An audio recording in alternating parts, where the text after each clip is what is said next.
Hey, good morning, everyone. Brian Hoops here with Midwest Market Solutions. This is Market Insider TV, our opening commentary, and it is Monday. It's November the 10th. Thanks for joining us here as we take a look at our trading day ahead. Hope you had a great weekend and a lot of higher prices, a lot of green on our screens coming out of the weekend. Dollar is a little bit softer, but pretty much everything else is colored green here this morning. Nat gas is a little bit firmer once again. Crude oil slightly higher. Stock market, gold and silver all sharply higher with the government shutdown coming to an end. And we had hints of this coming on Friday, and I think we traded some of it with higher prices that day. And now we're starting to see, the actual shutdown being averted and prices talked about anyway. We're seeing big gains here in the markets. Gold $92, silver up $1.65, and the stock market up 61 points this morning. Corn up 1 3/4 cents, beans up 7.5, and the wheat futures 7 to 8 cents higher.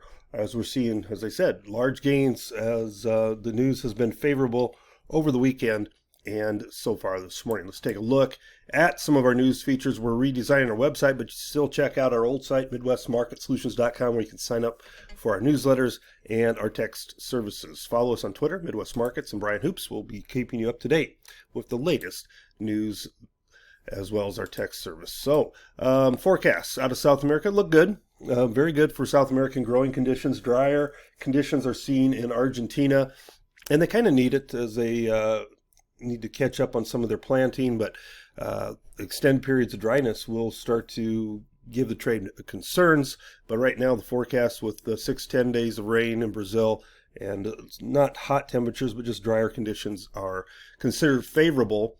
Brazil's first corn planting is 78% complete versus 81 last year, 79 on average. Soybean planting is 60% done, right in line with the average, down from last year though. And corn planting in Argentina after a drier week, they are 38% done, ahead of the last year's pace and the average.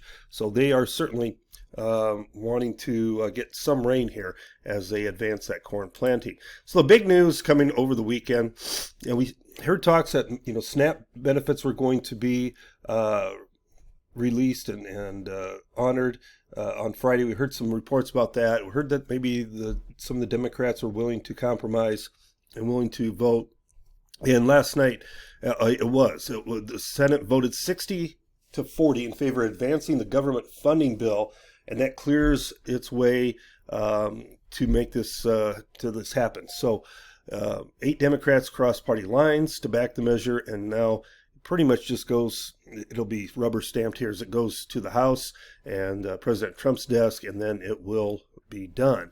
And this is going to end the government shutdown and fund operations through at least January of 2026. So not a long period of time before we have to go through this again, but at least the government will be reopened and we can start talking about government reports and supply and demand numbers that are going to come out on Friday and other export numbers. And this is just a good thing for everybody all involved, especially those with SNAP benefits and needs.